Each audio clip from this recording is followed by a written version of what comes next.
Module Overview. Infection prevention is only as effective as its foundational elements, hand hygiene and environmental decontamination.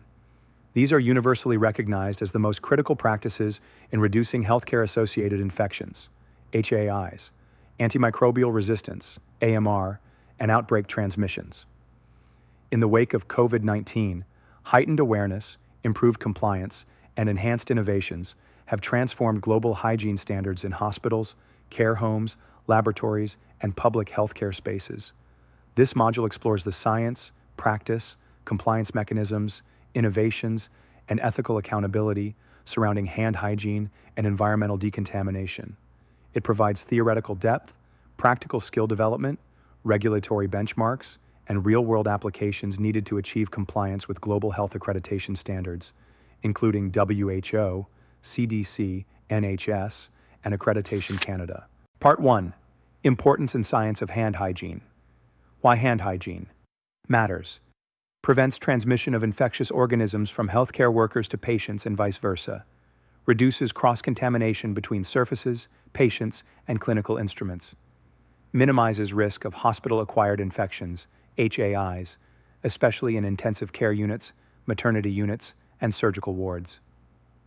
Modes of transmission prevented. Direct contact transmission, indirect transmission through contaminated surfaces or devices. Microbiological basis. Hands harbor transient flora and resident flora. Transient flora acquired during patient contact are easily removed with proper hand hygiene. Resident flora, natural skin microbiota, are more resistant and only removed with surgical scrubs. Part 2. Techniques and methods of hand hygiene. A. Routine hand washing, soap and water. Duration, 40 to 60 seconds. Removes visible dirt, organic material, and microbes, especially critical when hands are visibly soiled or exposed to C. difficile, norovirus, B. Alcohol-based hand rub, ABHR duration, 20 to 30 seconds. Recommended when hands are not visibly dirty, must contain 60 to 95% ethanol or isopropanol, kills 99.9% of bacteria and enveloped viruses, e.g. SARS-CoV-2. C. Surgical hand scrub, used before sterile procedures, e.g. surgery, central line insertions, requires antimicrobial soap, e.g. chlorhexidine, or ABHR, includes forearms, and must meet sterilization protocols. Part 3. WHO's 5 moments of hand hygiene. Before touching a patient, before a clean aseptic procedure, after body fluid exposure risk, after touching a patient, after touching patient surroundings. These moments form the global gold standard for hand hygiene compliance and are mandated in all healthcare training curricula. Part 4. Environmental decontamination. Definition. The systematic cleaning and disinfection of patient care areas, medical equipment, furniture, floors, and high-touch surfaces to eliminate infectious agents. Key high-touch areas: bed rails, bedside tables, IV poles, door handles, light switches, nurse call buttons, computer keyboards and mobile devices, toilet seats, taps, and bathroom surfaces. Levels of decontamination. Type. Application area.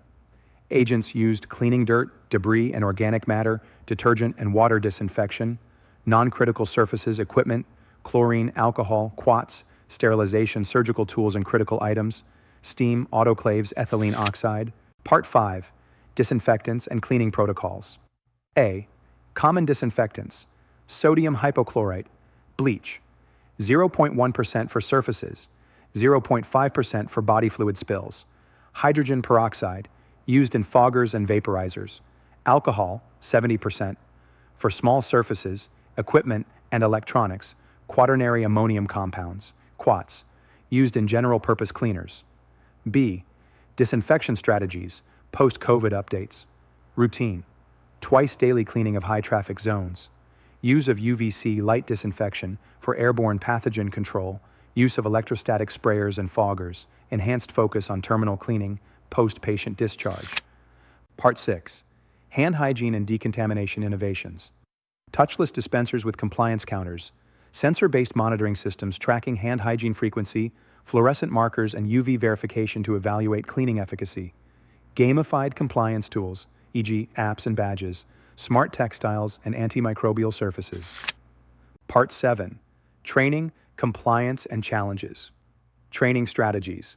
Interactive demos with UV light. Simulation-based learning. WHO online modules and practical videos.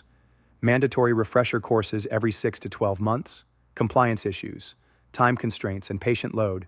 Skin irritation from repeated hand washing. Lack of role modeling by senior staff. Poor infrastructure, e.g., no sinks or sanitizers in rural areas. Part 8. Legal, ethical, and accreditation guidelines. A. Legal and professional obligations. Healthcare facilities must ensure availability of hygiene supplies. Non-compliance may lead to legal claims during outbreaks.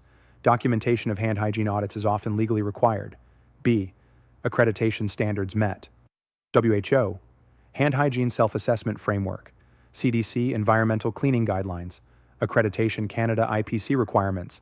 ISO 14698-1 and 2 for environmental cleanliness. NHS National Standards of Cleanliness. UK Learning Outcomes, Module 5. By the end of this module, you should be able to explain the principles and microbiology of effective hand hygiene, identify appropriate techniques for various clinical scenarios, describe disinfection and decontamination protocols for healthcare environments, apply WHO's 5 moments of hand hygiene in real-time practice, demonstrate knowledge of post-COVID hygiene innovations and legal requirements, accreditation alignment. This module is compliant with standards from World Health Organization, WHO, Centers for Disease Control and Prevention, CDC, Accreditation Canada, IPC standards, European Centre for Disease Prevention and Control, ECDC, NHS, National Cleaning Standards, OSHA's infection control mandates. It qualifies for CPD credits, clinical onboarding, and infection control certifications across international health systems.